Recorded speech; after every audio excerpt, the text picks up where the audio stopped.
Isaya 61. Isaya 61.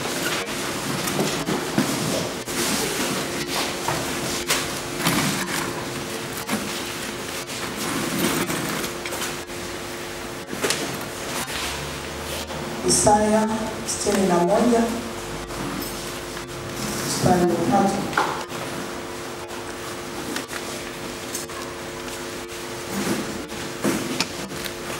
Isaya 61 mstari wa 3 na Mungu anasema, kuagizia hao waliao katika Sayuni wapewe taji ya maua badala ya majivu, mafuta ya furaha badala ya maombolezo, vazi la sifa badala ya roho nzito, wapate kuitwa miti ya haki iliyopandwa na Bwana, ili atukuzwe, ili atukuzwe, ili atukuzwe.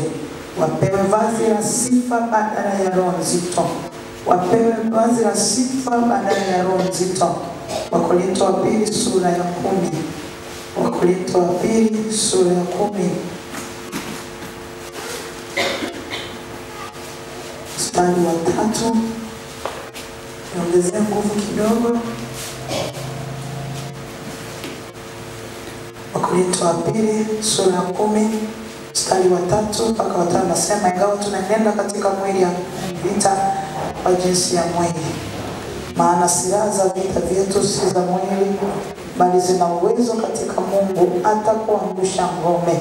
Mstari naotaka ni wa 5, tukiangusha mawazo na kila kitu kilichoinuka kijiinuacho juu ya elimu ya Mungu, na kuteka nyara kila fikra ipate kumtii Kristo. Katika vitu vya kwanza ambavyo mnatakiwa kufanya ni kuseti mind.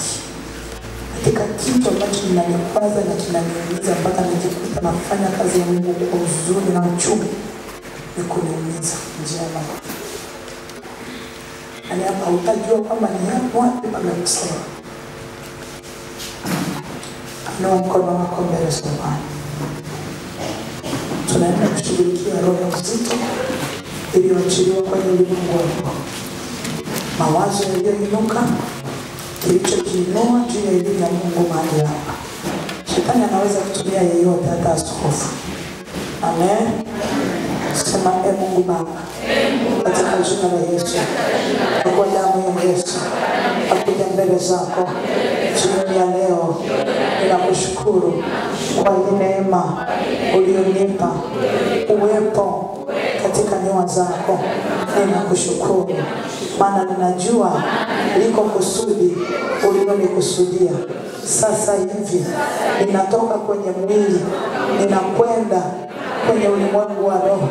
Kila roho ya uzito iliyoachiliwa mahali hapa ninaiondoa, kwa kuwa imeandikwa, mtiini Mungu, mpigeni shetani. Wewe shetani na mawakala wako na kila ulichokiachilia katika ardhi hii, katika anga hili, kwa mamlaka ya jina la Yesu, ninakuapisha sasa. Toka njia, toka njia, toka njia kwa jina la Yesu.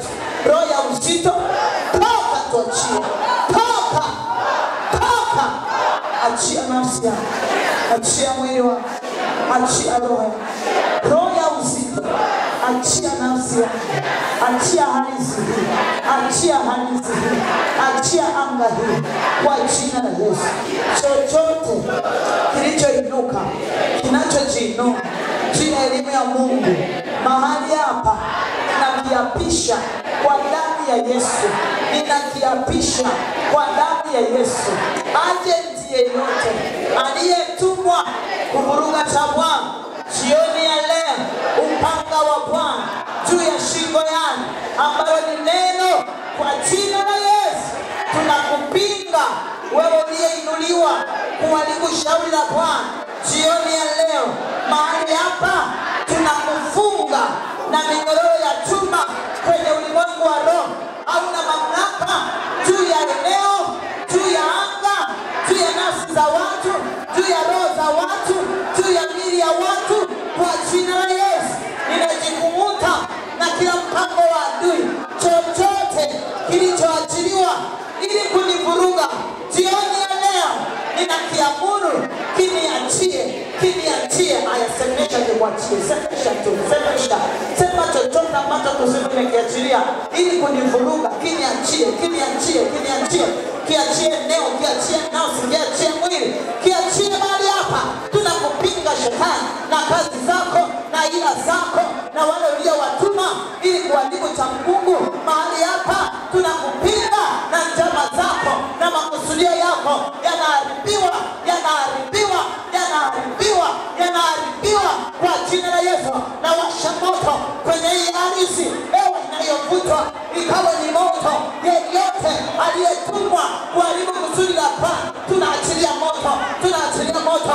Ardhi ni moto, ewe iwe ni moto, angaliwe ni moto kwa jina la Yesu.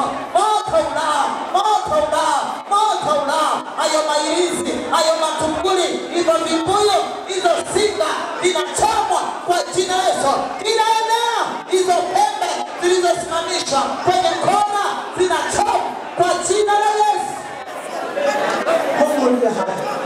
Tunaomba uwepo wako, tunaomba neema yako, tunaomba mkono wako utufunike Bwana, utukalie tena juu yetu, utuwezeshe tuweze kuzipinga hila zote za yule mwovu katika jina la Yesu Kristo. Pe Bwana Yesu makofi mengi. Haleluya, haleluya, haleluya. Nishachoka. Nani makofi tulekamisha acha. Na makofi unanipigia mimi. Sasa ni sikataji mimi. Piga ya Yesu. Haleluya. Haleluya. Haleluya. Haleluya. Haleluya. Haleluya. Haleluya. Kutawadilika ulivunjwa na kelele za shangwe. Atakuta zianguke, atakuta zibomoke, ata magonjwa yatuachie, ata vifungo vikatike, ata mateso yaondoke. Kelele za sifa kwa Bwana. Haleluya, haleluya, haleluya, haleluya. Amen. Naomba tukae. Shetani yukajipatia toka mlango kisa tu mvua, watu hawana mahali pa kupita.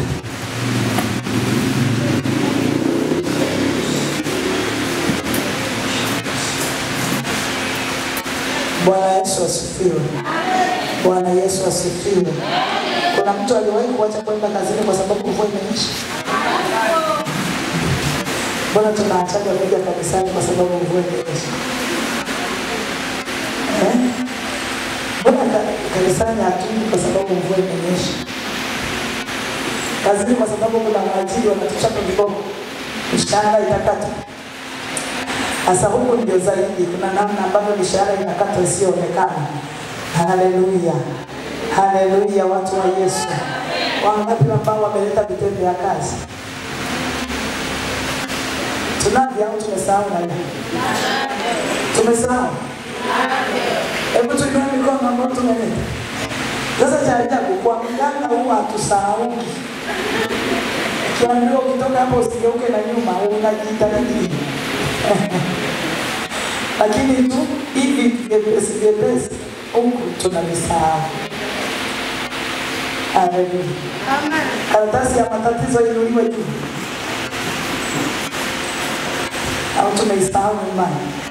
Lakini uzuri mimi mwangalia hakuna watu wenye matatizo nilichokifurahia. Sana. Sababu tunacheka. Sifa ni kabisa kutokuwa na matatizo. Kwa nini sifa kuwa na matatizo? Namna ya kumshukuru Mungu kabisa kwamba asante Yesu sina matatizo. Haleluya. Haleluya. Unafikiri kama wangekuwa na tukaratasi, kuna mahali tunaandika magazeti. Mwananchi. Haleluya. Bado tunashughulikia eneo au ardhi, sio kwamba vifungo vingine vinavyotutesa viko kwenye maeneo tunayo yaishi au tuliowahi kuishi, tunakofanyia kazi au tunayofanyia biashara, tunakolima, tunakofugia. Huko kuna mamlaka ambayo hayaturuhusu sisi kuvuka au kufanikiwa. Ardhi ndio kila kitu kwa mtu. Kwa hiyo vifungo vikiwepo kwenye ardhi, hakuna namna ambavyo wewe utafanikiwa. Leo kuambia wewe uishije. Ndio maana leo nikatolea mfano. Naweza ukawa na uwezo wa kununua karoti ya 500, lakini mkuu wa anga anayetawala kile eneo ni watu wafanye nini? Wakatiwe vile vipisi. Na wewe hela unayo, lakini utamwambia na mimi nikatie cha 100, kwa sababu ndivyo hilo eneo linavyotaka. Wote tuwe kiwango kimoja cha kimaisha. Bwana Yesu asifiwe. Haleluya. Haleluya. Nafikiri mistari mingi ambayo tumeisoma imekupa maswali ya kujiuliza kwamba ni nani anatawala kwenye eneo ninaloishi. Jambo la pili, ni nani msimamizi wa familia ya kwangu au familia ya kwetu? Ni nani anayeamua? Je, mimi maisha niliyo nayo ni kwa sababu ya neno la nani? Hiyo mistari tunaikumbuka. Tunaikumbuka.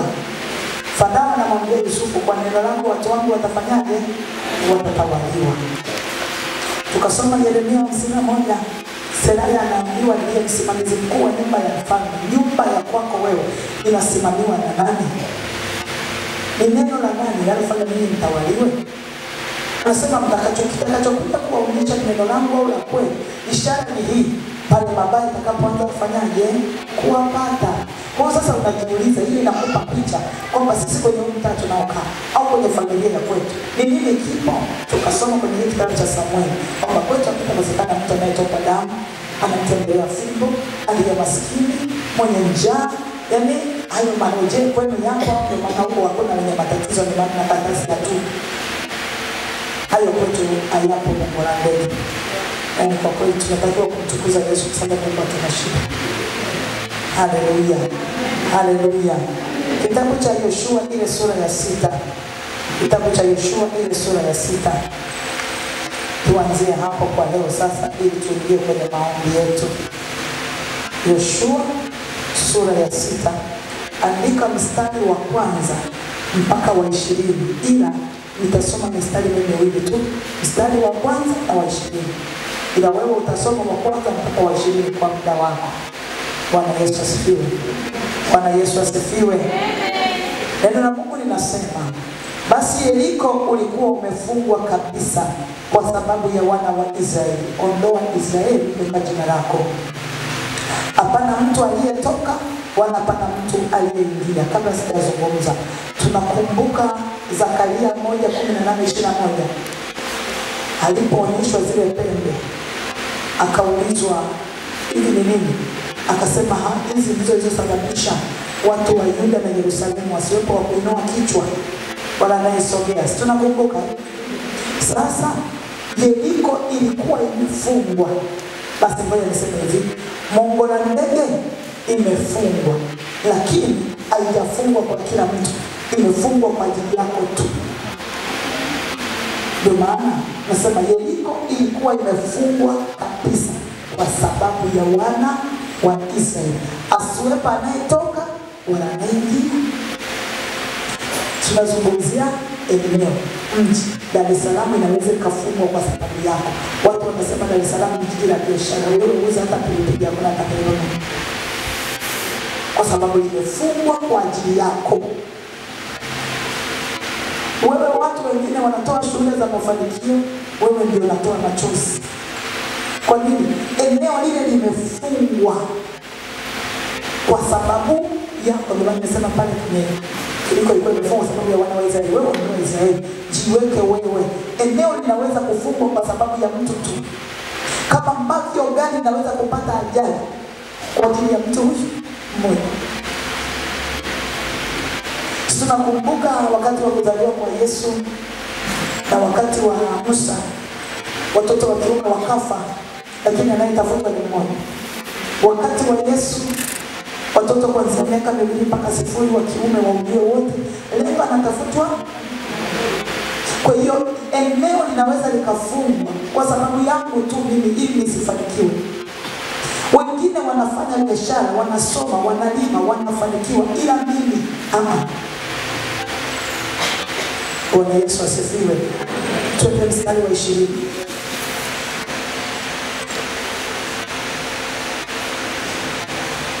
mstari wa 20.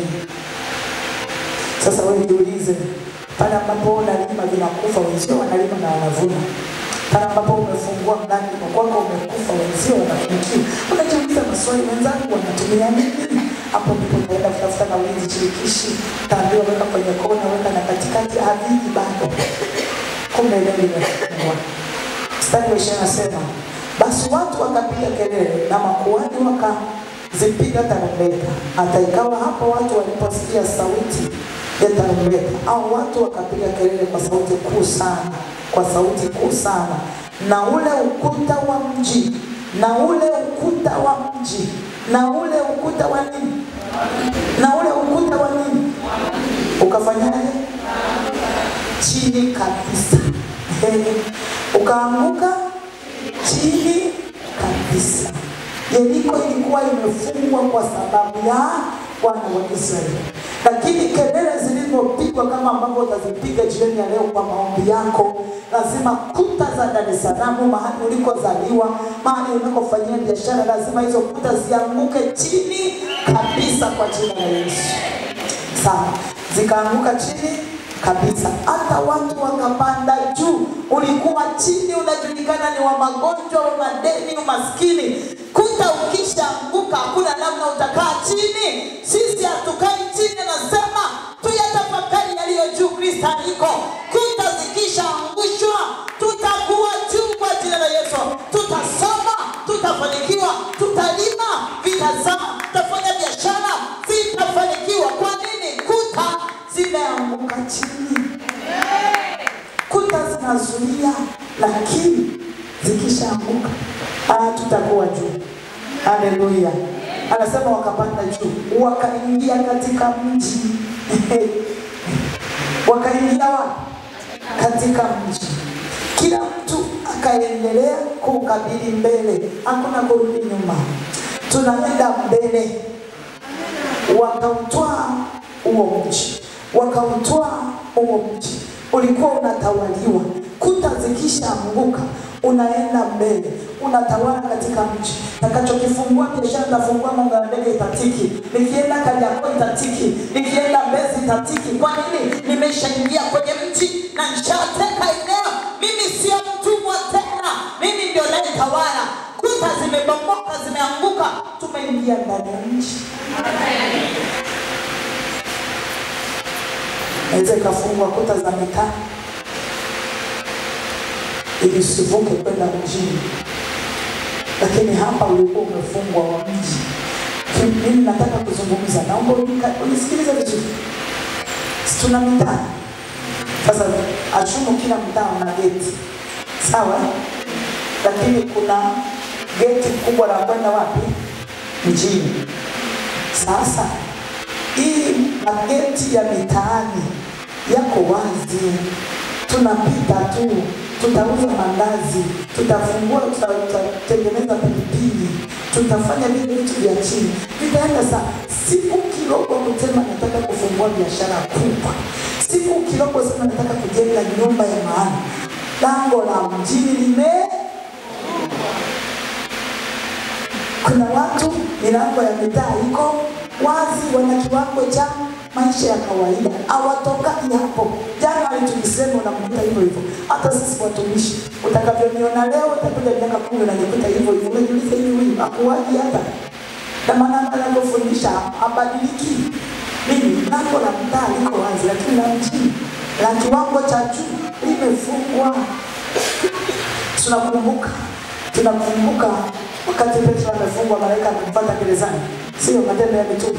Si unajua alimfungulia lango la kwanza, lango la pili, lango la tatu, lakini la mji likafunguka lenyewe bila hata kuguswa. Acha Bwana akatufungulie malango yetu ambayo yameshikiliwa kwenye ulimwengu wa roho, ili tuingie kwa wepesi. Yalipofungwa malango yawe wazi.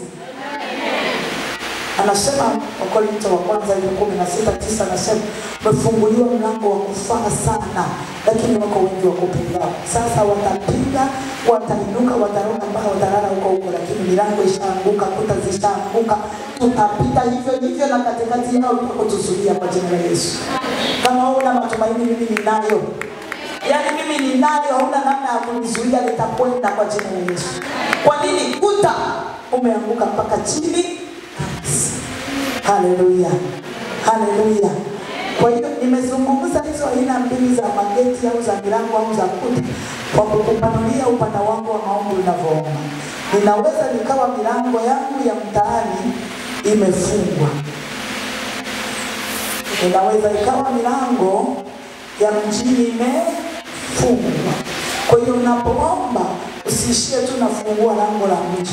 Ili nifike mjini lazima nifike milango ya mtaani iwe wazi. Kama ya mtaani huko haiko wazi, sitakwenda mjini.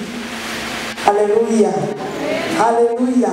Tuchukulie njia za huku zimefungwa na huku umefungwa na huku umefungwa. Nataka kwenda Kariakoo kwenda. Lazima milango iko imefunguliwa. Haleluya. Ukiona umefungua milango ya mtaa, basi lango la mjini nalo lifunguke kwa jina la Yesu. Ina maana kiwango chako kibadilike. Bwana Yesu asifiwe. Haleluya. Haleluya watu wa Bwana. Wangapi wananielewa? Mbona kama leo niko peke yangu? Haleluya. Haleluya watu wa Bwana. Haleluya watu wa Yesu.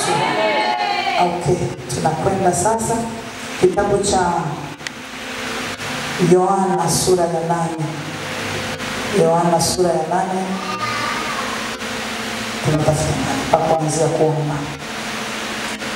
Yohana hiyo sura ya 8.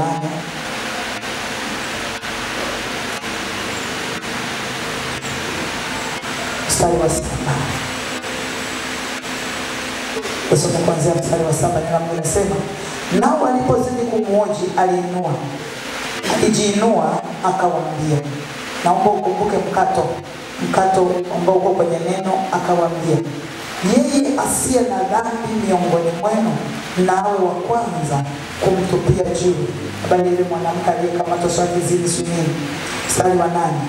Akainama tena mkato, akaandika kwa kidole chake katika nchi. Nao waliposikia, tusipoje kwanza nchi yao. Yesu alizungumza na hao waliompeleka mwanamke habari ya dhambi ya uzinzi. Hawakumwelewa wakati akizungumza nao. Lakini alipoinama akaandika katika nchi, wakasikia. Hawakusikia ile sentensi ya kwanza, walisikia kilichoandikwa kwenye ardhi ya kwamba asiye na dhambi awe wa kwanza kumtupia. Kilichoandikwa kwenye ardhi. Ardhi ya kwako imeandikwa nini? Kilichoandikwa kwenye ardhi ni chepesi sana wewe ukisikia kuliko nitakachokwambia hapa. Nilikuwa naambia watu nikasema, anga hili la kwetu usidili na kuombea kwanza, sio biashara yangu waisogei, sijui wateja, hili na eneo la kwako, hili na ardhi. Ardhi zikisha pona, wateja watakuja tu. Kwa sababu ardhi watanisikia kuliko lugha yako wewe. Haleluya. Anasema alipoandika wakasikia. Kwa nini hawakusikia alipouliza ile sentensi ya kwanza? Wakaendelea kushupaza shida. Lakini ardhi walisikia kilichoandikwa. Kwa hiyo kilichoandikwa kwenye ardhi wewe kinakusikia na wewe unakisikia. Na ndio maana hujavuka hapo. Nchi andika habari za mtu huyu ya kwamba hakifanikiwa. Kwa hiyo ninasikia habari za mimi kutokufanikiwa, ndio maana wimbo uko kwenye kinywa chako. Ni mimi sifanikiwi. Yaani mimi kwa kweli sifanikiwi. Yaani kila ninachokifanya yaani sifanikiwi. Unasikia kilichoandikwa wapi? Yaani sisi kwetu huu ugonjwa ndio ulioandikwa kwenye, kwa sababu unausikia na wenyewe unakusikia kwa sababu uko kwenye. Wewe na ardhi ni mtu na ndugu yake. Hakuna kitu nitakachokifanya nje ya ardhi. Duka nalolifanya nalouza limejengwa wapi? Vyakula ninapokula vimetoka wapi? Mtu anapokufa anarudi wapi? Tumeelewa eh? Tumeelewa eh? Sawa. Akasema akainama tena akaandika kwa kidole chake katika nchi.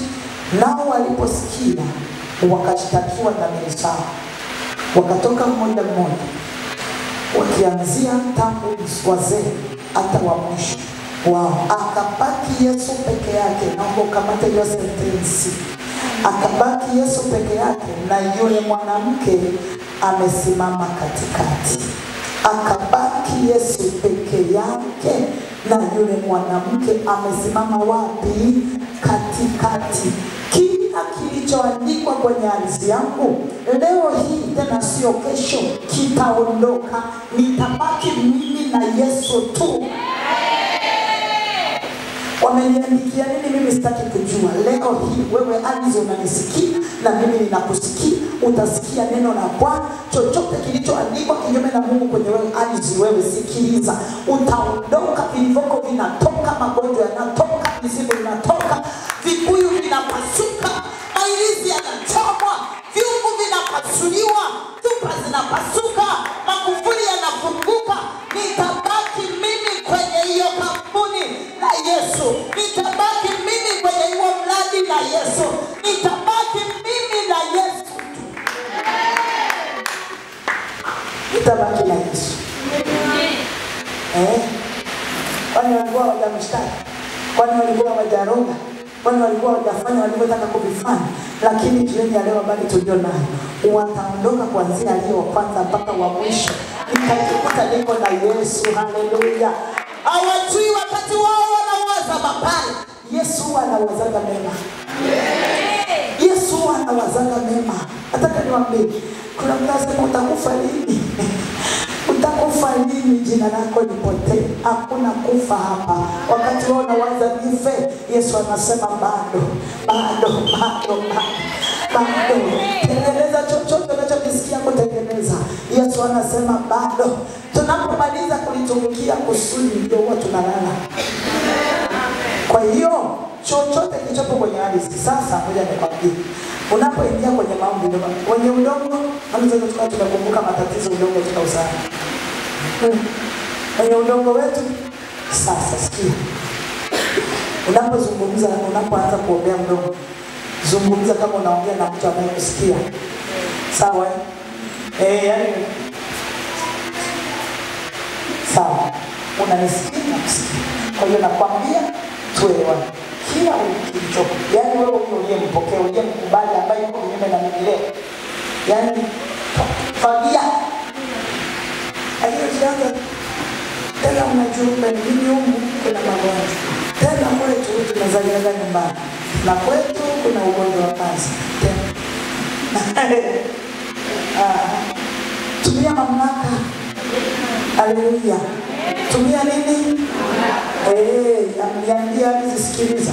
Leo, yani leo hapa tunaye wakili na tunaye mzamini. Wakili wa kwetu, yani kama unajua umeokoka, wakili wako ni Yesu Kristo. Dhamana ya kesi yoyote uliyo nayo ni damu ya Yesu. Kwa hiyo wengine wanaweza kaenda na mamilioni ya pesa, tafuta siku mwenye nini, tafuta siku mwenye nini. Sisi huwa tuhangaikaki na hivyo. Tunasema mimi niko hapa na Yesu ndiye wakili wangu, atanitetea, na dhamana ya kesi iliyoshtakiwa ni damu ya Yesu. Kwa hiyo niambie alizisikie kwamba tunaye Yesu hapa ndio wakili wa kesi tulizonazo leo kwenye ardhi. Kila kilichopo kinafanywa, kinaondoka, ninabaki mimi na wewe. Yani mimi na wewe. Haleluya. Haleluya. Haleluya. Kitabu cha Mwanzo sura ya 13 mstari wa 17. Mwanzo sura ya 3 mstari wa 17.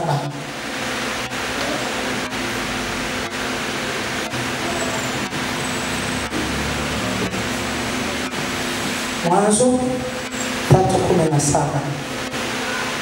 Akamwambia Adamu, kwa kuwa umeisikiliza sauti ya mke wako, ukala matunda ya mti ambao nalikuagiza nikisema usiale, ardhi imelaaniwa kwa ajili yako, kwa uchungu utakula mazao yake siku zote za maisha yako. Michongoma na miiba itakuzalia, nawe utakula mboga za kondeni. Kwa jasho la uso wako utakula chakula, hata utakapoirudia ardhi ambayo katika hiyo ulitwaliwa, maana mavumbi wewe, mavumbini utarudi. Kilicholaaniwa hapa ni nini? Kilicholaaniwa ni nini? Kilicholaaniwa ni nini? Akikuishia tu kulaaniwa, ardhi ikapewa maelekezo nini itoe kwa ajili ya Adamu. Atakula kwa jasho, michongoma tu ndio itakayozaliwa. Atakula kwa tabu. Sasa wewe ardhi ya kwako inazaa nini? Inakuzalia vitu gani? Mapooza, kufa, ni kustawi, ni kufanikiwa au ni nini? Inakuzalia nini ardhi yako? Ni nini inachokizaa? Upate picha ardhi yako ina nini, ndipo unapoomba utaweza kuomba sawa sawa. Kwa hiyo hii ardhi imelaaniwa kwa ajili ya nani? Sasa tuone utofauti kati ya hii mistari miwili.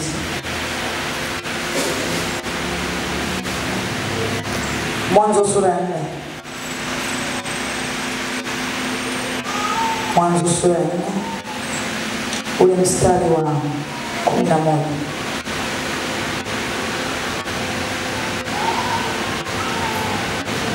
Basi sasa umelaaniwa wewe katika ardhi iliyofumbua kinywa chake, ipokee damu ya ndugu yako kwa mkono wako. Utakapoilima ardhi haitakupa mazao yake, utakuwa mtoro na mtu asiye na kikao duniani. Kaini akamwambia Bwana, adhabu yangu imenikulia kubwa, haichukuliki. Tazama, umenifukuza leo katika uso wa ardhi, nitastirika mbali na uso wako, nami nitakuwa mtoro na mtu asiye na kikao duniani, hata itakapokuwa kila anionaye ataniua. Kila anionaye ataniua. Swali, kilicholaaniwa ni nini hapa?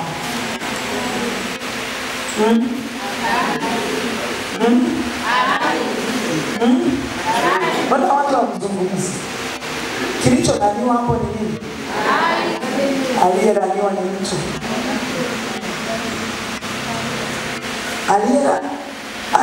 Adamu amelaaniwa, ardhi imelaaniwa. Ardhi imelaaniwa. Mungu anaambiwa basi umelaaniwa wewe.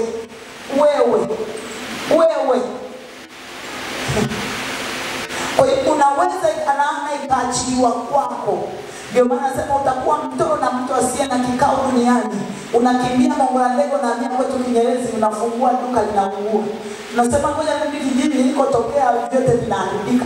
Wewe ndio uliyelaanika, ardhi haikutaki na kukataa. Nasema tuna habari zako, wewe sio wa kukaa popote. Umelaaniwa wewe. Mimi naweza kulaanika, ardhi ikanikataa, lakini mimi naweza nisilaanike. Mimi naweza kulaanika, ardhi ikanikataa. Mimi naweza nisiwe na laana, lakini ardhi ikalaanika kwa sababu yangu. Chochote ninachotaka kufanya kwenye ardhi inakataa, kinagoma. Ndio hiyo inanizalia michongoma, inanizalia miba. Lakini mimi nikilaaniwa na kuwa ni mtu asiye na makao, na kutangatanga, unashika hiki unaacha, unafungua hiki unaacha, hakuna chochote kinachokuwa na mashiko kwenye mikono yangu. Ndio maana niwaambia tuone tofauti ya hiyo mistari miwili.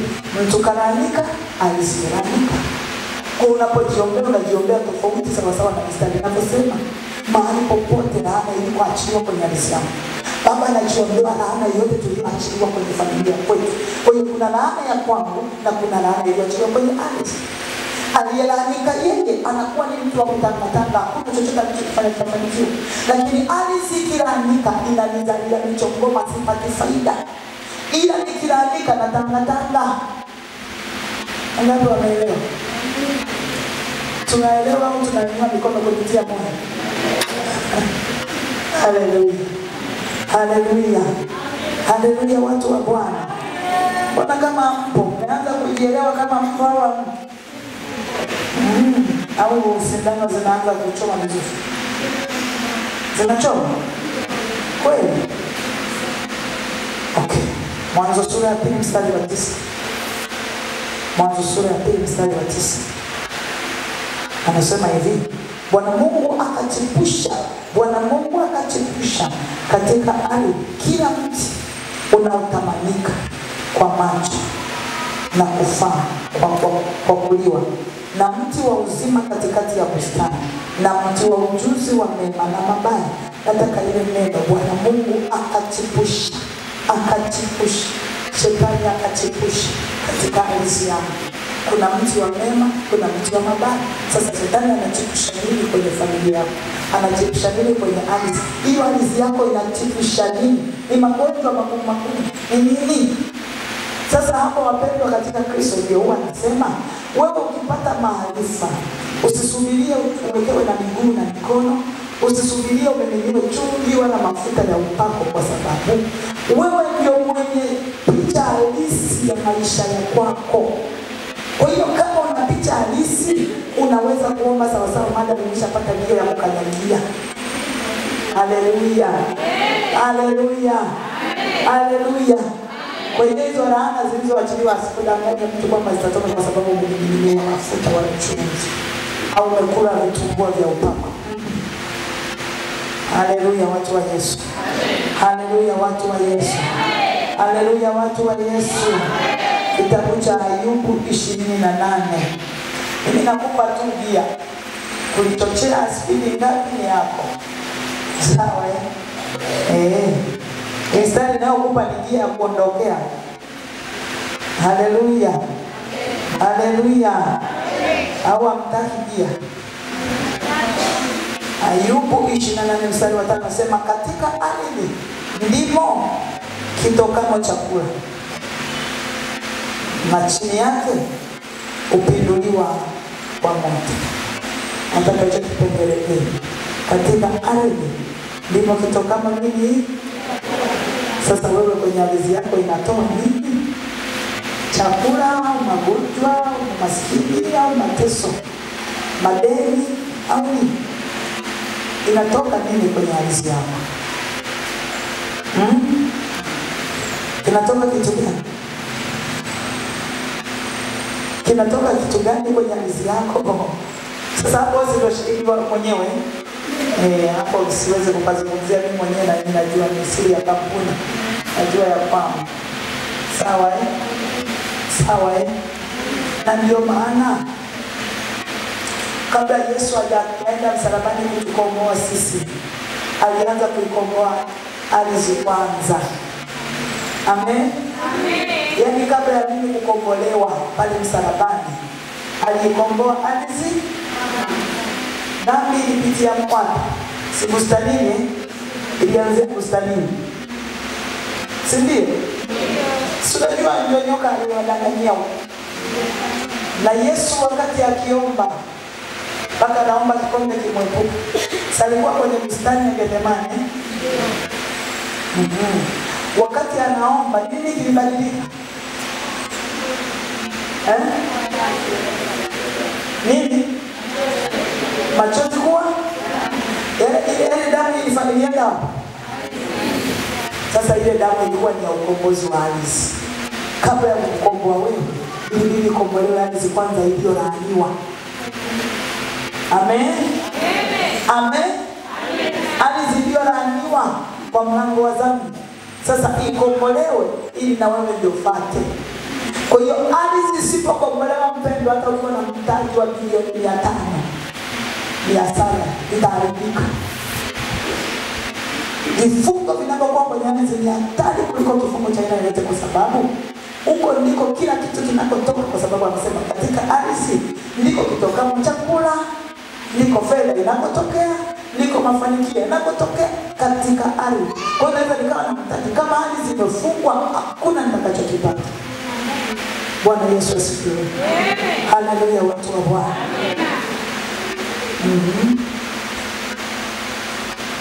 Kitabu cha Hesabu 26.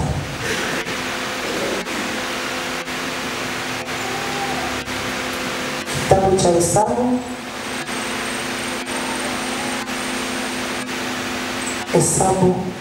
26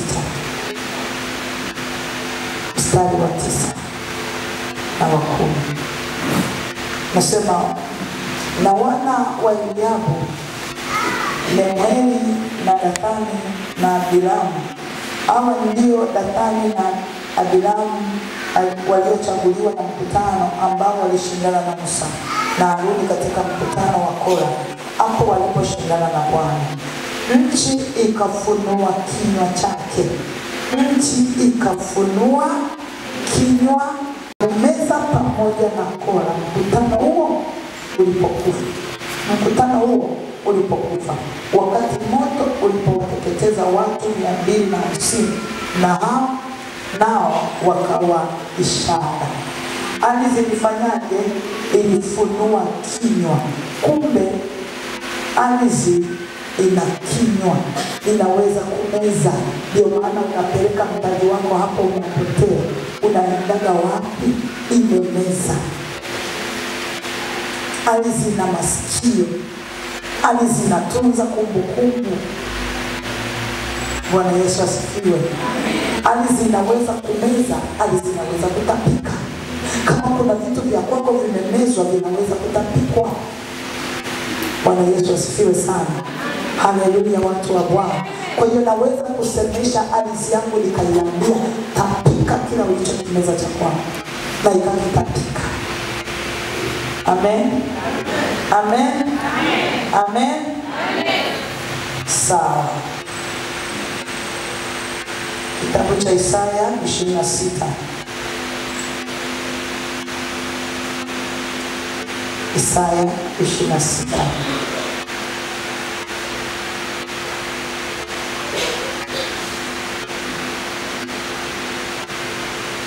Mstari wa 19. Isaya 26 mstari wa 19 anasema, wafu wako wataishi, maiti zangu zitafufuka. Amkeni, kaimbeni, enyi mnaokaa mavumbini, na maana kwenye ardhi, kwa maana umande wako ni kama umande wa mimea, nayo ardhi itawatoa waliokufa. Simka sasa ulisemeshe ili wavitoe vilivyokufa. Wafu wako wataishi, ardhi itawatoa. Kumbe naweza kutoa hivyo vilivyoshikiliwa vya kwangu kwenye ardhi, vinaweza kutoka, lakini havitoki kwa sababu tu nimesoma andiko. Vitatoka kwa sababu mimi nimetaka vitoke. Bwana Yesu asifiwe. Haleluya. Kwa hiyo naweza kusemesha ardhi yako ukaiambia, itoe kila kilichokufa. Kumbukumbu la Torati 13.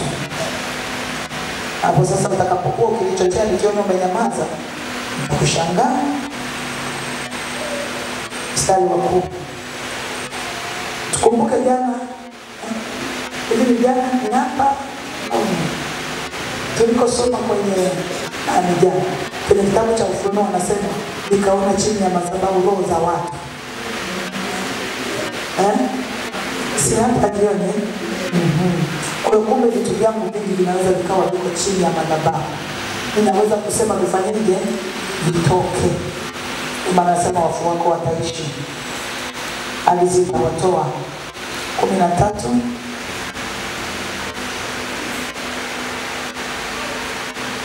Anasema nawe mtupie mawe hata afe, kwa kuwa alitaka kukupotoa na Bwana Mungu wako aliyekutoa katika nchi ya Misri na katika nyumba ya utumwa. Nawe mpige mawe hata Biblia inaniambia washinda nao na Bwana wataponywa kabisa. Kwa hiyo huyu anayetaka kukupotoa wewe, mpige mawe mpaka afanye. Ukimhurumia shauri yako misimu hivyo vya kwako, kwa sababu alizambiwa ardhi itawatoa wafu wako. Kumbe kuna vya kwako vingi vilivyokufa. Kuona mimi nitamponda na mawe leo aliyefisha vya kwangu mpaka chini. Haleluya. Haleluya. Haleluya. Wangapi wako tayari kuomba? Wangapi wako tayari kuomba? Au hatuko tayari? Tuko tayari kweli? Tuko tayari kweli? Tuko tayari kweli? Aliziandike habari za kwangu zilizoandikwa kwenye ardhi, vilivyokufa kwenye ardhi, vilivyooteshwa kwenye ardhi, ndivyo ninavyoenda kuishi navyo. Bwana Yesu asifiwe. Hayo yaliyoandikwa, kama ardhi zinaweza kuandika, kwa nini sisi hatuandiki? Watu walioniambia sisi tunafeli kwenye ishara. Tukija hivyo ni vya wachawi. Walivitoa wapi? Wao hakuna kitu walichokitengeneza, wanachokifanya wanafanya cha kwenye ulimwengu wa roho ambacho ndicho wanatakiwa kufanya. Wakati wao wanasikia, wao wanasema wanachilia maneno hizo. Wewe ukiingia kwenye kuomba unaongea maneno mawili nyamaza. Wakati wao wamekaa wanafungua vinywa kwa machinjo. Tulisoma Ezekiel 21 kuanzia mstari wa 21. Sema anafungua kinywa kwa kupiga kelele sana. Na mkononi mwake anakula Yerusalemu. Umekamatwa kwenye mikono ya nani? Nani ameamua maisha yako ni kama tukiusingizi? Ni nani aliyeandika hayo matatizo ndio unaishi? Na wewe bado unaishi tu, unaviacha kawaida. Maombi sio maombi ya kuomba siku moja ukasema jamani nipate tuliomba na kwambia tuliomba. Kwa sababu hicho kitu tunachopambana nacho sio cha siku moja. Akikuwa hivyo siku moja. Kwa unapoenda kushughulikia na wewe kwa mwendelezo kidogo. Amen. Amen. Simama kwa dunia.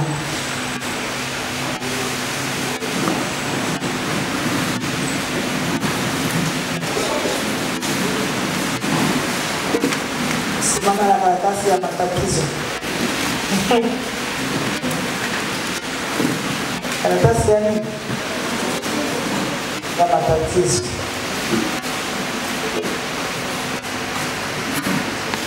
Mkono mmoja uwe na karatasi, mkono mwingine umeshikilia ardhi yako. Wale wenye ardhi. Na hapa tunapoongea kuna mwingine ndiye anaandika matatizo. Haimaanishi wewe kabisa. Na wala hata ya kusumbua. Hayaumi. Ardhi zinaweza sio kwamba sababu umenunua eneo, unakaa wapi? Hapo unapokaa, unapofanya biashara, unaposoma. Kwa sababu hapo hujaishi kiolela, ya maana unaishi hapo kila lali. Sende. Kama ni frame, nimekodi kila lali kabisa, nimetoa frame. Tunashughulika na vilivyoandikwa kwenye nini? Na vifungo vilivyoko kwenye ardhi. Sasa tunaposema vifungo, wewe ndio unayejua, utakuwa unavitaja kwa majina.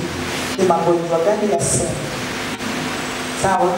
Ni umaskini useme, ni madeni ya sema, ni matatizo gani wewe yaseme? Yaani hayo uliyoyaandika hayo. Sawa? Sawa? Kuna mbaya nataka kumpa Yesu maisha. Kumbuka umebeba ardhi, yani umejibeba mwenyewe. Sio kaanza kupigwa usiku ukasema mtumishi anatembea uchawi. Kujipatanisha na mwenye nchi na watu. Kama unataka kumpa Yesu maisha yako, inua mkono tuongozane sala ya toba ili tuende kwenye maombi.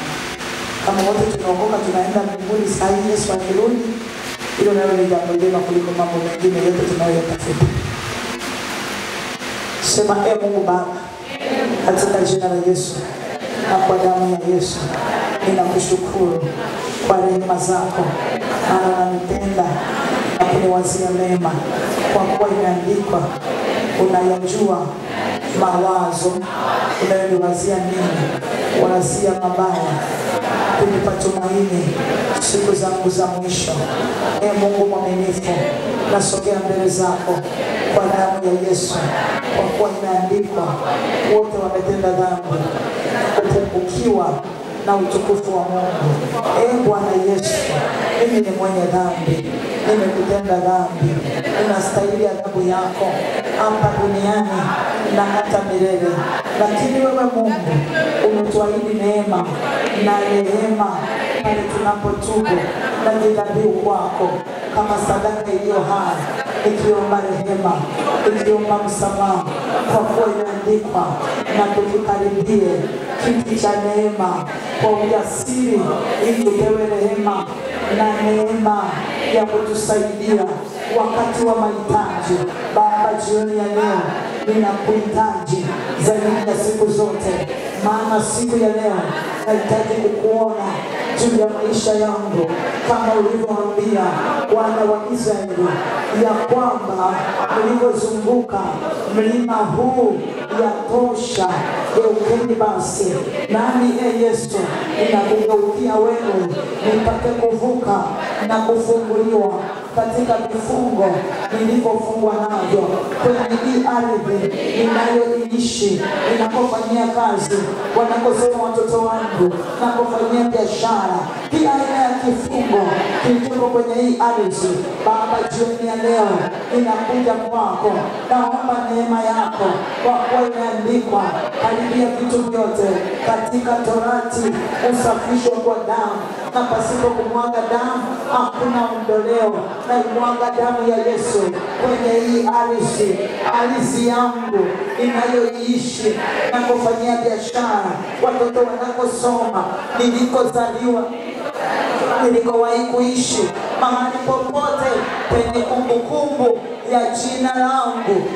Bwana Yesu, na mwaga damu ya Yesu kwenye ardhi yoyote inayonihusu, chochote kilichofungwa kwenye hii ardhi, kwa jina la Yesu kifunguke leo, kifunguke leo kwa damu ya Yesu. Kila kilichoandikwa kwenye ardhi hii kinyume na wewe, Baba, jioni ya leo naachilia damu ya Yesu ili kuondoa kila kilichoandikwa kwa jina la Yesu, kwa kuwa imeandikwa neno hili halitakuwa wala litasimama. Bwana Yesu, kuna maneno yaliandikwa na yakatamkwa kwenye ardhi zetu, yameleta madhara kwenye maisha yetu. Baba, tunashida damu yako ipite sasa, ituondolee madhara yanatokana na ardhi kwa jina la Yesu. Na mwaga damu ya Yesu, ninafuta kila kilichoandikwa kwenye hii ardhi kwa jina la Yesu, maana imeandikwa sikia neno la Bwana, andika habari za mtu huyu. Baba, katika jina la Yesu, kuna habari zangu zilizoandikwa kwenye hii ardhi niliyozaliwa, mahali nilikowahi kuishi, kwa damu ya Yesu. Kila kilichoandikwa, roho za magonjwa, roho za madeni, roho za umaskini, roho za mateso, kutangatanga, kwa jina la Yesu. Hii ardhi imenizalia michongoma, imenizalia mimba, imeleta mateso. Hii ardhi imenikataa, nimekuwa mtu nisiye na makao, mtu wa kutangatanga. Kila ninachokifanya hakifanikiwi. Jioni ya leo, wewe Bwana Yesu uliyechinjwa ukamnunulia Mungu watu wa kila kabila na kila lugha na kila jamaa na kila taifa, ukawafanya wawe ufalme na ukuhani kwa Mungu wetu, ili wamiliki juu ya uso wa nchi. Jioni ya leo nasemesha hii ardhi isikie maneno ya kinywa changu ya kwamba ninanena, ninakataa roho ya utumwa kuanzia sasa. Neno lolote lililo kinyume kwenye hii ardhi nafuta sasa. Anza kufuta. Wewe ndio unaijua ardhi yako imebeba nini. Kile unachoona kinakusumbua ujue ndio kiko hapo. Achilia damu ya Yesu, achilia damu ya Yesu, achilia damu ya Yesu, achilia damu ya Agano Jipya, achilia damu ya mwana kondoo, ifute na kondoo, ifute na kondoo, ifute na kondoo kila kilichoandikwa, kila kilichoandikwa, kila kilichoandikwa kwenye hiyo ardhi ulikozaliwa, ardhi unakoishi, ardhi ulikowahi kukaa, ardhi ulikosoma. Ndio maana kuna watu wanaotaka wako shule za msingi wakati ni watu wazima, maisha yako yako huko, walikufungia kwenye hiyo ardhi. Tunakwenda saa hii kwenye ulimwengu wa roho. Ardhi, sikia, ninajua unafanya kazi kama kompyuta, utakwenda sasa kwenye ardhi iliyonizaa kule kijijini kwetu, mahali nilikocheza, mahali nilikosoma. Damu ya Yesu iende sasa. Chochote kilichoandikwa, chochote kilichoandikwa, chochote kilichoachiliwa, ardhi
kwenye hii ardhi kwa damu ya Yesu. Roho za umaskini zilizoachiliwa kwenye hii ardhi kwa damu ya Yesu, kwa damu ya Yesu, kwa damu ya Yesu. Chochea hapa, chochea mtu hapa, chochea semesha.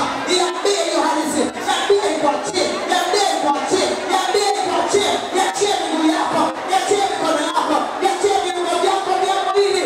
Unauma nini? Sema, iambie ardhi, achia miguu yangu, achia mikono yangu, achia watoto wangu, achia fahamu zao, achia nyumba yangu, achia ndoa yangu, achia isemeshe. Pambana mtu hapa, isemeshe, iambie unaachia. Baraka zangu unaziachia, watoto wangu unawaachia, ndoa yangu unaiachia. Vinaachiliwa. Naona watu wamenyamaza, naona watu wamevumba macho, naona watu wamenasikiliza wewe. Usiku haina ushirika na wewe, na wala haina urafiki. Pambanisha, pambanisha, pambanisha. Damu ya Yesu kwenye hiyo ardhi. Pasua viungo vyao, pasua viungo vyao, pasua hivyo viungo vilivyozikwa kwenye hiyo ardhi ili kufunga maisha yenu. Ameambiwa Yeremia, enda kanunue chombo cha mvinani ukakipasua mbele zao, ukakipasua mbele zao. Tunapasua hivyo viungo vyote, vinapasuka, vinapasuka. Hivyo viungo vinapasuka, vinapasuka kwa jina la Yesu. Hivyo viungo vinapasuka, vilivyo kwenye ardhi, vilivyofunga uchawi, vilivyofunga makosa, vilivyoleta umaskini kwa jina la Yesu. Kila tumbo walipoweka jina lao, kila tumbo walipofungia nafsi yao, walipofungia maisha, walipofungia hatua, pasua hicho tumbo, pasua hicho tumbo, kipasue usikiate, kipasue usikiate, kipasue hicho tumbo, kipasue mahali ambapo ziko karatasi zilizoandika habari zako. Pasuka kwa jina la Yesu, pasuka kwa jina la Yesu. Uko walikokamata hiyo nafsi, walikoiweka nafsi za watoto wetu, nafsi za watoto wetu, nafsi za watoto wetu, mahali ziliko, pasua hivyo viungo vyao, pasua kwa jina la Yesu. Naomba nisikilize. Watu wa Mungu watajaje kutania. Sawa? Hapa uombi toba. Kuna watu wanaomba toba. Hapa wao kwenye kuomba toba, tuombe toba. Kasirika mpendwa. Kasirika. Sawa? Kuzima ina urafiki na chochote cha kwako. Lengo ni kuchinja, kuua na kuharibu, ndio kazi yake. Hivyo unavyoviona ni lengo umalizwe. Ni lengo umalizwe. Sasa ninakushangaa umefunga na macho hapa hapo kwenye toba. Pigana mpendwa. Kibili na mateke peleka. Sema Bwana Yesu. Na kwenda kwenye ulimwengu wa roho. Mahali kuna viungo vya giza. Wameweka jina langu, wameweka kazi yangu, wameweka biashara yangu, wameweka watoto wangu, wameweka afya yangu, nafsi yangu, mahali niko kamatwa. Hicho chungu kichoko kwenye ardhi kilichozikwa, wakazika maisha yangu kwa damu ya Yesu. Jioni ya leo na pasua hivyo viungo kama walivyomwambia Yeremia, aenda anunue chombo cha mfinyanzi akakipasua mbele za watu. Na jioni ya leo na kwenda kwenye ulimwengu wa roho, hivyo viungo vyote vilivyoweka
Fungua kwa damu yetu.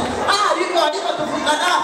Mafundo yote yanafunguka, yanafunguka, yanafunguka, yanafunguka, vinafunguka.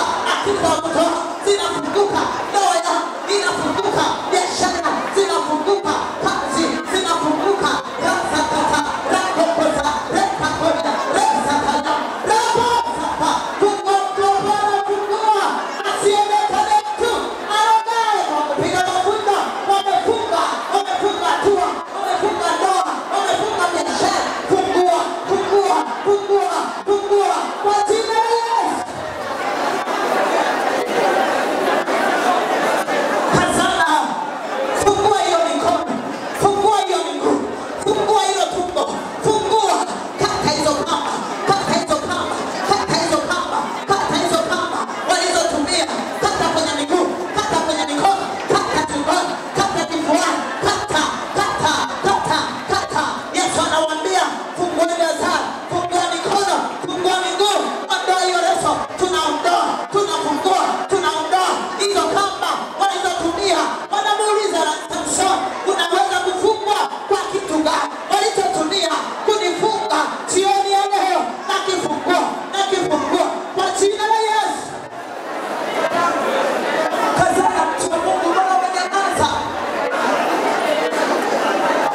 Hiyo hali unayoipitia ndio walichotumia kufunga.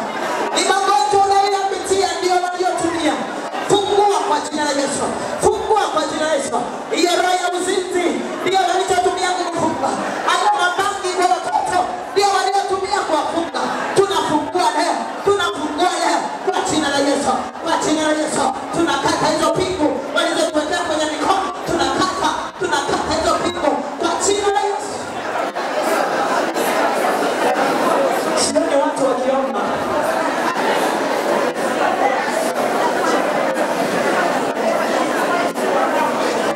Nisikie sauti za watu mbele za Bwana. Sikia watu wanaochochea, wanaosema tunafungua leo. Tunalalua walivyotufunga navyo, vilalue kabisa. Lalua kwenye tumbo, lalua kwenye miguu, lalua kila mahali. Jifungue vifungo vya shingo yako, anasema. Jifungue vifungo vya shingo yako, anasema. Kuanzia leo hakitaingia kwako kilicho najisi, wala siyatahiriwa. Ndiyo nafungua kwa jina la Yesu. Hizo sanda walizotufunga nazo, tunavua sanda. Vua hizo sanda walizokufungia. Wameachilia mauti, tunavua sanda za.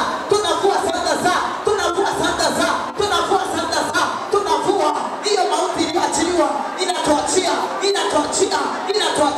inatuachia kwa jina la Yesu. Tunavua sanda za. Tunakata hizo kamba kwenye mikono na miguu. Tunakata kamba walizotumia kukufunga kwa jina la Yesu.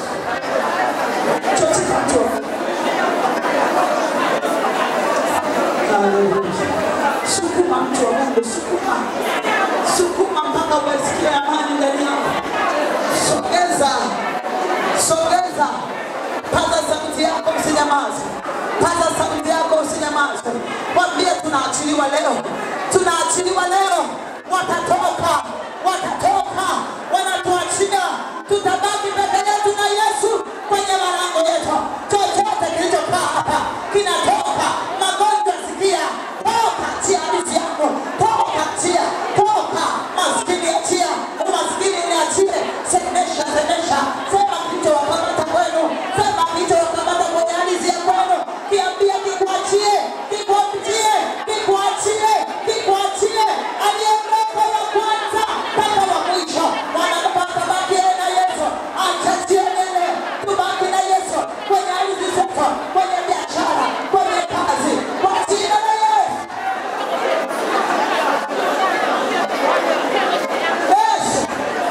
Ndio. Kila kilichokufa kiambia kifufuke. Ambia ifufuke. Biashara zifufuke. Ujenzi ufufuke. Amani ifufuke. Afya zifufuke. Nini kimeota hapo? Noa mapando yote. Noa yaliyopandwa hapo. Magonjwa yanang'oka. Madeni unang'oka. Maskini unang'oka. Kila panda zilizopanda. Baba yetu wa mbinguni linang'oka leo.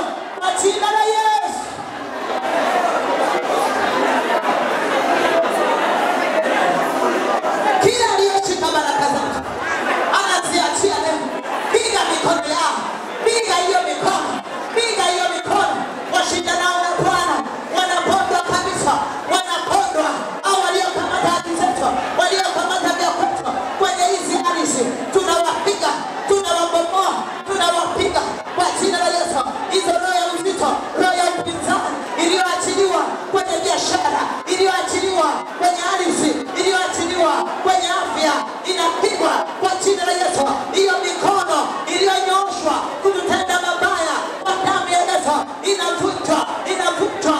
Vunja mikono yao. Anasema watupie mawe mpaka wafe. Bila kabisa usiwaache kwa jina la Yesu.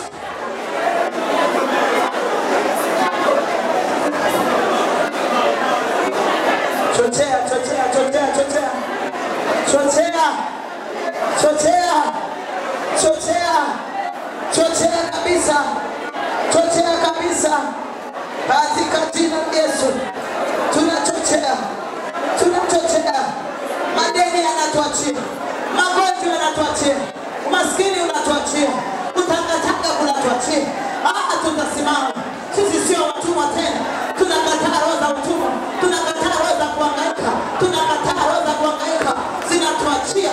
Roho za mahangaiko zinatuachia kwa jina la Yesu.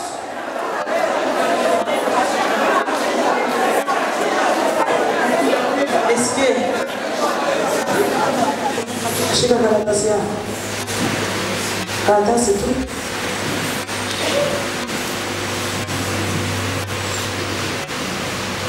Nani anakasirika na hali ya mtu? Yeye ambaye anasema kwa kweli. Nani yeye ambaye amechoshwa na hilo? Au bado tunataka kukaa hapo kidogo? Karatasi yako ikunjue hivi. Unayatazama matatizo. Nilisema kama na changamoto ya leo usiandike leo. Uandike shida. Yaani ni nini? Unapigana. Ndio ukiandika. Ukiandika ndoa. Ni jambo lingine. Tumeshika karatasi. Kuna wengine hawana anayesoma wewe.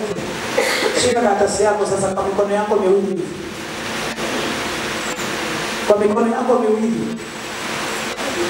Nani anajua kulalua? Kulalua tunajua kulalua. Sina kujua. Yaani niwauliza nikuonyesha ishara ya kulalua nini? Nani anajua kuchana? Tunajua kuchana. Shika kwa mikono yako karatasi. Tusema Bwana Yesu. Bwana Yesu. Bwana Yesu. Imeandikwa. Ishara hizi zitaambatana na waaminio. Ninachokiamini jioni ya leo, haya matatizo sio sehemu yangu, sio fungu langu. Leo hii ni siku mpya, ni mwanzo wa hatua mpya kwenye maisha yangu. Ninapokwenda kuchana karatasi hii, ndipo napochana haya matatizo kutoka ndani yangu. Hayatatajwa tena kwenye maisha yangu na kizazi changu kwa damu ya Yesu. Ninachana hii karatasi na kuifikia kabisa na kuikanyaga kabisa kama ilivyoandikwa. Ulipotoa mateka, ulichukua vitu vyote ukaviweka chini ya miguu yako kwa ajili ya kanisa. Na mimi leo haya matatizo ninayaweka chini ya miguu yangu kwa jina la Yesu. Kwa jina la Yesu. Chana karatasi yako. Chana unasema na chana matatizo. Na chana unayataja kwa majina ulichokiandika. Na chana haya magonjwa, umaskini, mateso. Vinachanika ndivyo vinavyoachia. Kadri unavyochana ndivyo vinavyokuachia. Kadri unavyochana ndivyo vinavyotoka. Chana kabisa. Kunja saga saga. Kunja saga saga saga saga. Saga saga weka chini ya miguu. Anza kusigina. Ninaweka matatizo chini ya miguu yangu. Hayatakuwa juu yangu kabisa. Au tanitesa kwa jina la Yesu. Haya magonjwa, haya mateso, umaskini havitanitesa tena. Na kiweka chini yangu, havitakuwa juu yangu kwa damu ya Yesu. Wana watoto wangu, wana ndoa yangu, wana uzao wangu, wana uchumi wangu, na vikanyaka, na viweka chini, na visaga kwa jina la Yesu. Wekeza, wekeza, wekeza, wekeza, wekeza. Saga kitikiti, tunaviweka chini ya miguu. Haya magonjwa, haya kwa chini, hayatakuwa juu. Haya mateso, umaskini, haya madeni, viko chini ya miguu yetu. Havitatutesa tena kwa jina la Yesu. Kazana, chochea hapo, chochea. Chochea kabisa, chochea. Yesu, havitatutamisha tena. Havitatutamisha tena. Havitatutamisha tena. Havitatutamisha tena, havitatutaabisha tena, havitatutaabisha tena. Niambie hayo matatizo havitanitaabisha tena. Kuanzia sasa ardhi yangu inaachiliwa. Kuanzia leo ardhi yangu inaachiliwa. Baraka zangu zinaachiliwa. Watoto wangu wanaachiliwa. Kazi zangu zinaachiliwa. Kila kifungo kilichowekwa kwenye hii ardhi kinatoweka leo. Kinatoweka leo. Ninaweka huru. Hayo mimba ilioteshwa inang'oka leo.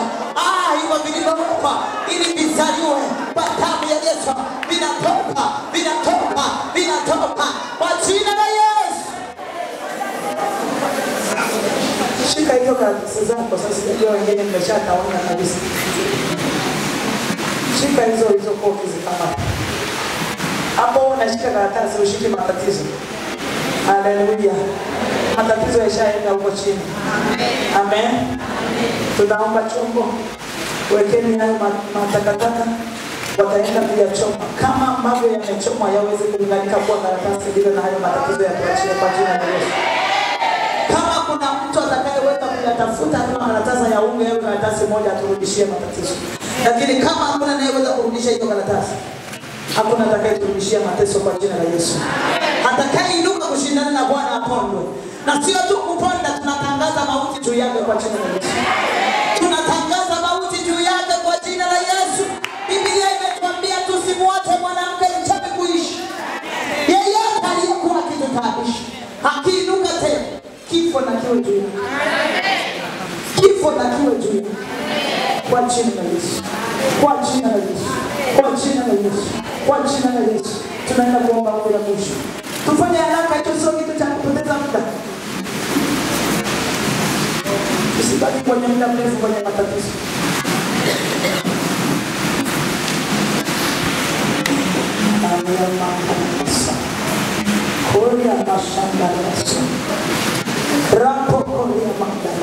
Kila mtu arudi kwenye nafasi yake.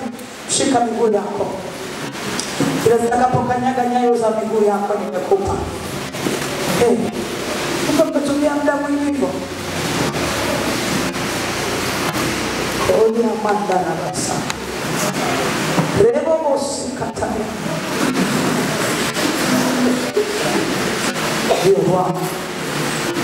Ndio Bwana, ndio Bwana, ndio Bwana, ndio Bwana. Kari ya mandana basa. Tumeshika miguu yetu.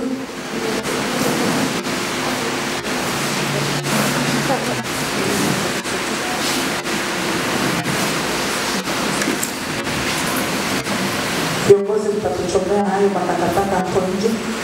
Kadiri yatakapochoma ndivyo na matatizo yanachoma moto kwa jina la Yesu. Cha kushangaza kuna wengine hawajachoma, hicho ndio cha ajabu. Yaani hawajachana. Yaani hapo ndio mnafurahishana Wakristo wenzangu. Vigezo na masharti mzingatiwa. Sasa umeambiwa chana, wewe na kazi yako unatuletea kama hii. Ina maana unapenda hiyo hali basi, si ndio? Au ulikuwa na nguvu gani kuchana karatasi? Unapungukiwa na nini? Mbona vya waganga huwa tunatii? Usigeuke nyuma na tugeuke. Tumeshika miguu yetu. Tumeshika miguu. Tumeshika miguu. Tumeshika miguu. Hiyo miguu imebeba kila baraka za kwako. Kila vilivyo vya kwako viko hapa. Kila zitakapokanyaga nyayo za miguu imebeba. Huyu anaambiwa utakuwa mtu wa kutangatanga, mtu asiye na makao. Ina maana miguu yake kila alipokuwa anaenda yaani hata ushirika kati yake na ardhi. Kwa hiyo usemeshe miguu kama unazungumza na jirani. Iambie miguu mimi na wewe ni washirika. Kila tutakapokwenda tutakubalika. Kila tutakapokwenda tutafanikiwa. Kila nitakapokanyaga watu watanisikia. Wewe unajua unafanya nini? Sema wewe tunamiliki kwenye jambo fulani. Watu wema watakujia. Yaani jitabirie, usisubirie wakutabirie. Yeyote anayetumia miguu yangu kujifanikisha leo nampelekea moto na yeye. Miguu yangu iachiliwe. Rudia na nene maneno haya. Sema Bwana Yesu. Neno lako linasema kila nitakapokanyaga nyayo za miguu yangu umenipa kumiliki.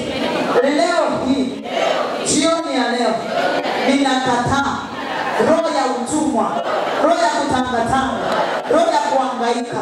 Na achilia damu ya Yesu kwenye hii miguu, kwa kuwa imeandikwa kufichwa kwa damu, pasipo kumwaga damu hakuna ondoleo.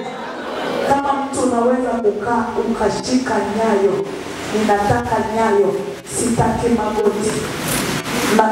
Ukishika magoti ina maana unapeleka taarifa kwenye ardhi nyingine yenye ushindani, yenye uhusiano na wewe. Tunasikia kwamba alichukuliwa nyayo zake. Tunasikia gani?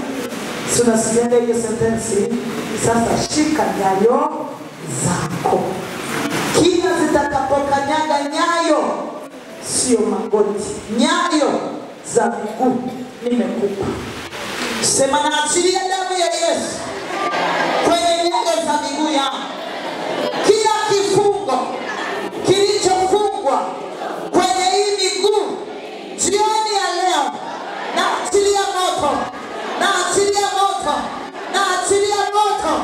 Yeyote anayetumia miguu yangu, aliyechukua hatua zangu, kila kifungo nilichofungwa nacho kwenye hii miguu, naita damu ya Yesu, naita damu ya Yesu, naita damu ya Yesu.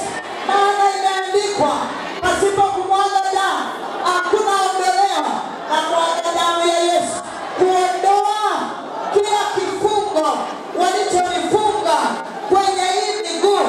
Anayefanikiwa kwa kupitia miguu yangu jioni ya leo, napeleka moto, napeleka moto, napeleka moto kwenye miguu yake, kwenye mikono yake.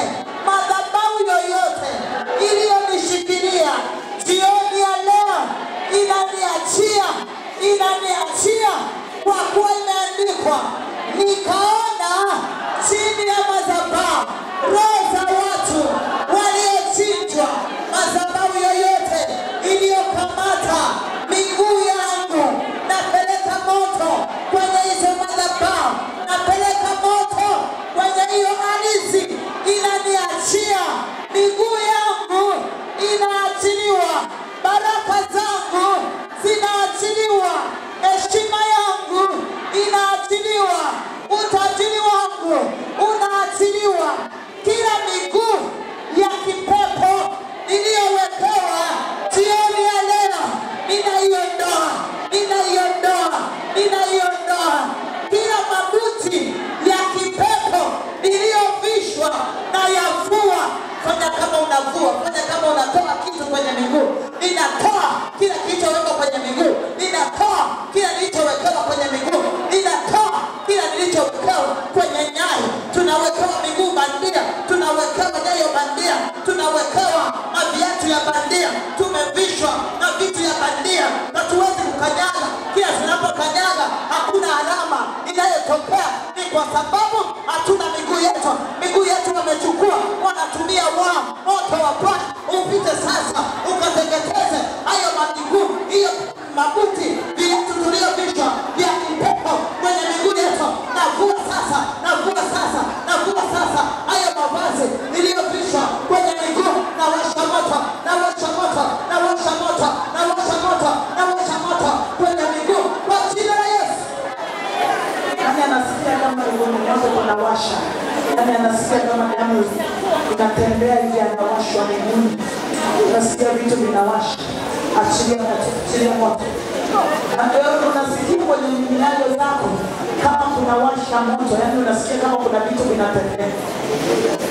Sema Bwana Yesu, kila aliyeshikilia mguu wangu jioni ya leo, hiyo mikono inavunjika, ninarejesha mguu wangu, miguu yangu ninairejesha kwa jina la Yesu. Kwa kuwa imeandikwa, watu hawa ni watu walioibiwa. Yeyote aliyeiba miguu yangu jioni ya leo, anaiachia, anaiachia, anaiachia. Ayasema inaachiwa miguu yangu. Sema, sema, sema wewe. Miguu yangu inarejeshwa kwa damu ya Yesu. Yeyote anayetembelea hatua zangu, yeyote anayefanikiwa kwa miguu yangu, yeyote aliyeiba miguu yangu, yeyote aliyeiba hiyo miguu, moto, moto, moto, moto, moto, moto, moto, moto,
Bwana.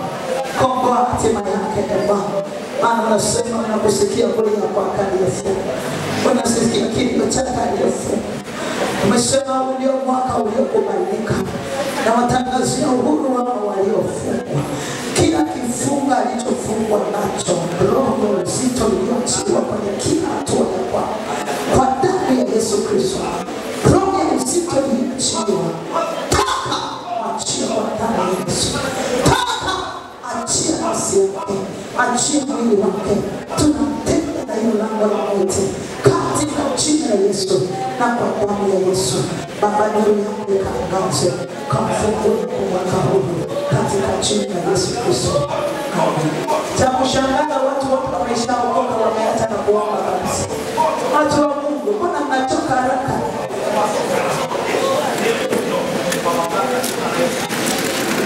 Tunaachilia moto wa Yesu Kristo kwenye nyayo za miguu. Hizo nyayo zilizochukuliwa, waliozoa nyayo zetu wakazifunga kwenye madhabahu za kichawi, wakakamata hatua zetu. Vya kwetu viachiliwe, hatua zetu ziachiliwe, utajiri wetu uachiliwe, heshima zetu ziachiliwe, vibali vyetu viachiliwe kwa jina la Yesu.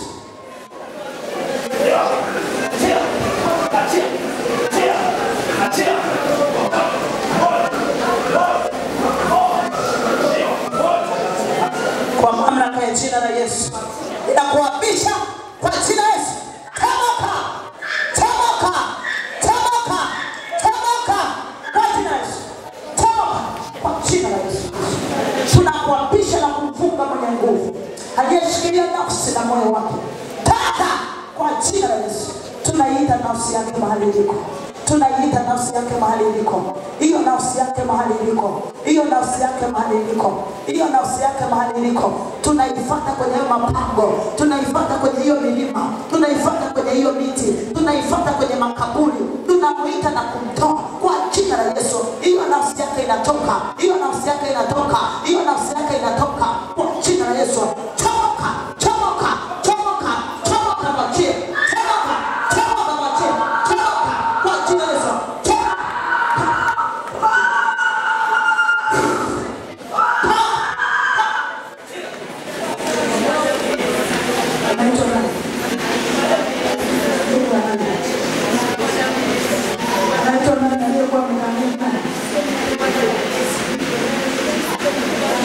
Tunaikomboa nafsi yake na kuitoa katika makaburi.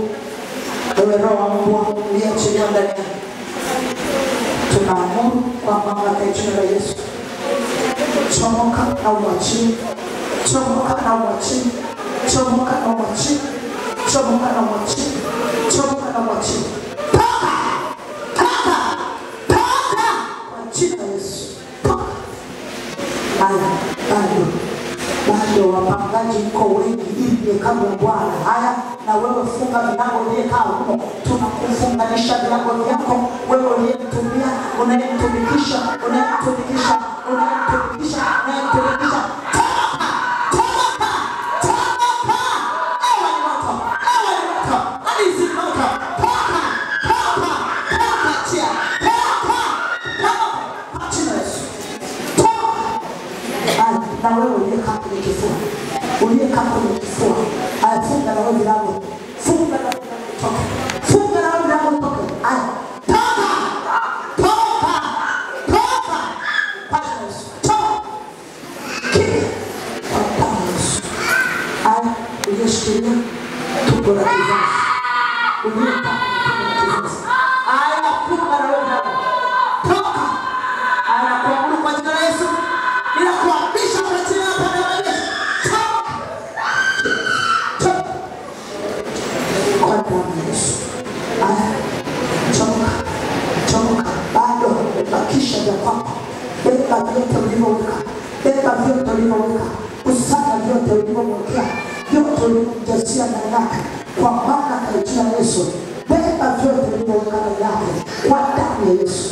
Mahali ulikofunga nafsi sasa, tunalinda nafsi yake, tunaifungua nafsi yake, tunatoa hatua zake, heshima na kibali chake, nyota yake inayoitumia, nimtumikisha vinatosha kwa damu ya Yesu.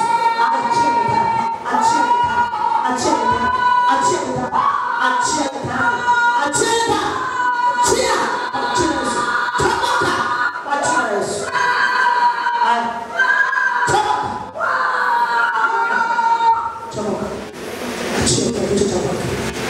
Achia kitu cha kwako. Kila kitu cha kwako ulichokiiba, rejesha sasa. Rejesha nyota yake. Rejesha nyota yake. Rejesha heshima yake. Rejesha ndoa. Rejesha heshima. Rejesha elimu yake. Rejesha yote ya kwako ulivyochukua kwa jina la Yesu. Haya, tunamtoa kwenye hiyo pango mliokuwa mmemweka, mmemtumikisha vinatosha. Leo hii tunamrudisha kwa mamlaka ya jina la Yesu. Tunamvuta na kumtoa. Tunamvua hiyo vazi la uharibifu. Tunamfungua na kumtoa. Tunamfungua na kumtoa kwa damu ya Yesu.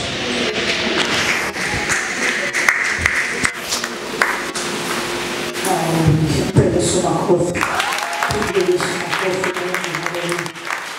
Hallelujah.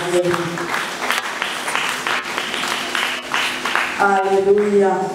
Hayo makofi ni ya mjumbe wewe pia Yesu. Hallelujah. Hallelujah. Hallelujah. Shika sadaka yako. Zoezi la miguu liendeleze. Liendeleze. Naweza usijue kama ulichawahi kuzolewa nyayo lakini zilishachukuliwa. Uone baraka, uone kusogea, uone kufanikiwa. Na leo kamati itatupa bahasha. Nafikiri tumeandaliwa bahasha. Kesho tutatoa sadaka zetu kwenye bahasha. Hivi Mungu anapokutendea na unavipata, hata kama unaona muujiza kutokea live, lakini kitendo cha kukupa maarifa ya miaka ya hivi bure. Hakikisha unaachilia sadaka. Waliokufanyia vyote hivyo hawakuvifanya kwa maneno tu, waliachilia na sadaka. Haleluya. Kila rafiki yangu mmoja yuko Dodoma, ni mfanyakazi tu sehemu fulani kwenye nchi hii, akaletewa klipu ya kundi lililompeleka kwenye madhabahu za giza. Sadaka iliyoamriwa ilikuwa ni sadaka ya ng'ombe mzima asiyechinjwa. Wametafutwa vijana, wamechimba kaburi. Yule ng'ombe amevalishwa jina la mtu fulani ambaye sasa ndio mhusika.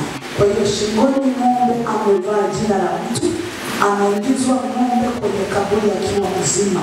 Wewe unaambiwa tu sadaka, unatoa maombi matupu. Sisemi Mungu anasikia, lakini kuna kipengele cha sadaka pia. Amen. Amen. Hakuna kurogai, anakuroga kuna mtupu. Mtuko laza akakope kausha damu au sijui nini wanaita, lakini akakuende kwa mganga wa kienyeji. Kwa hiyo na wewe usitoe sadaka kama vile unamfanyisha mtu fulani hivi. Wewe utoa sadaka kwa lengo kwamba kama kuna madhabahu zilipokea sadaka kwa lengo la mimi kufunga, basi na mimi niachilie sadaka kwenye madhabahu ya Mungu aliye hai. Ikiwa madhabahu za giza zinainuka, madhabahu hii inayomtumikia Mungu aliye hai iinuke, ikafanya vita, ikahukumu miungu yote inayopita ndani. Mungu hakuwatoa wana wa Israeli kule utumwani, aliwatoa kwa sadaka ya damu. Na unataka kutoka, achilia sadaka. Sadaka iliyo bora ni damu ya Yesu, lakini tunajiungamanisha kwa sadaka zetu pia kwenye ile sadaka iliyo kuu. Haleluya. Tushike sadaka zetu, tusimame wakati tunakuja kutoa